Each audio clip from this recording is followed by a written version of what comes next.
Hello and welcome to the Badminton Zone.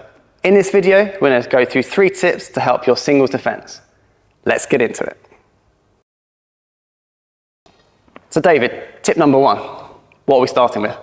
So let's start with a biggie, the legs, okay? The legs are the foundation of a singles defence, and what we're often seeing is people standing too tall in their defence. When we're defending, we've got to prioritise the hardest shots to get, which is probably going to be a smash, but mainly anything coming really steep. It's the fastest flight time and the hardest to get. So for that, we need to be low. Easy for me, I'm pretty sure that it is.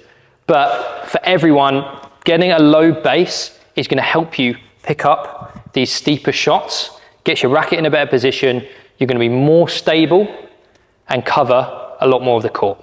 And what we're seeing sometimes with players is that they are getting low, but they're doing it when the shuttle's already on its way. And we're just finding that they don't have the time.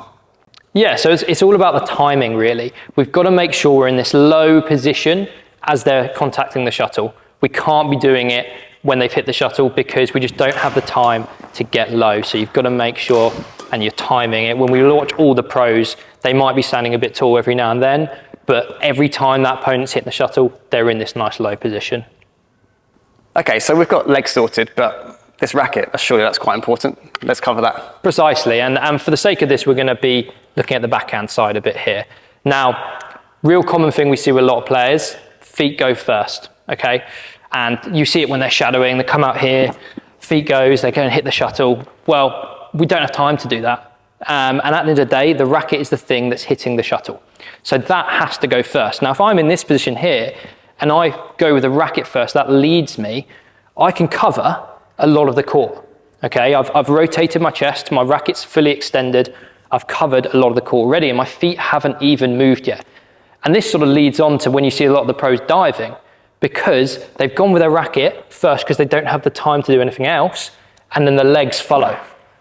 And that's how we want to really prioritise our defence in this racket, is in our low position, but it's the first thing to go, and you'll cover so much more focusing on that. Exactly, and obviously we cover the legs, and of course they are still important, but sometimes the racket is so undervalued that this is what makes contact with the shuttle. This has to be the priority. Precisely. It's got to be the first thing going, and then you'll cover so many more shots playing like that. Okay, so David, something that we see a lot of is that people have good legs, they do all the hard bit, they make contact with the shuttle, and then they make the error. What would you suggest about that? Yeah, and that all comes down to margin of error, and we've got to appreciate we're defending at the end of the day. We're under pressure, our opponent is in a better position than we are, and we've got to appreciate that. So we're not going to suddenly necessarily win the rally here.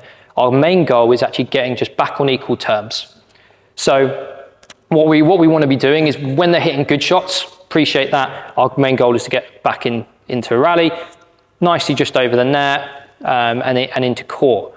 If they're hitting an attack that maybe isn't as good, what we often see a lot is that we see those eyes go wide. Oh, here's my chance. Try and play maybe a cross block that is just right in the corner over the line, and we end up losing the point. The focus is, with that turn, is to actually just make them move, force them into a worse position, and not, if we win the rally, brilliant, but that's not my goal. My goal is just to make them move to get back onto equal terms, and then hopefully I can counter-attack from there. So as a little bit of a bonus, we're going to give you 3 shots you can start playing whilst focusing on your low legs, racket leading, and good margin. Shot number 1 is the straight block. Now, the straight block is the most simple for you to play, and it's a great shot if they're attacking cross. The only downside of the straight block is if someone's attacking down the line, it's their most likely shot they're going to be following up looking for. So we need a couple of our shots in our arsenal to be able to counter that. So our second shot is to the middle. Now this is one rarely used by non-professionals because we only consider straight and cross. The shot to the middle is a fantastic one because it closes the angles they can play. If I play straight, my opponent has the option to play straight or a massive angle cross. Whereas from the middle, that angle now has to come out through me. They can't play as sharply cross. And the third shot, the cross block. Now this is a fantastic shot to counter-attack. So if my opponent hasn't hit that high quality of an attack, I can counter with a cross block. Now my goal here isn't to win the rally here. It is purely to make my opponent move the longest distance on the court and hopefully counter-attack. So thank you for taking the time to watch this video. We hope you found these 3 tips useful.